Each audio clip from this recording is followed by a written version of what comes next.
My son is turning 1 next month, so to go along with his birthday theme, I built him a cardboard house and made it sort of like a, kind of like a, I guess farmish kind of house. I don't know, but I'm just going to show you guys.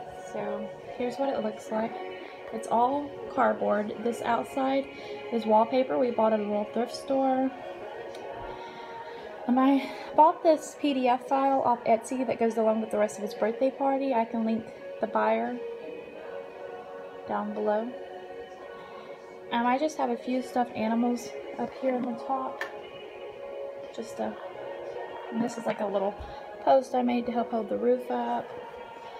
The inside of it doesn't really have anything in it on the walls, except for there's this cute little beach towel actually on the floor. But I also have these little lights right here. They just battery operated. We got them at Dollar General. So I'm gonna turn them on and then I'll show you what those look like on the inside. He's only 11 months right now, but he seems to like this a lot. I'll zoom back here and try to show you a better view of it. Alright, thank you.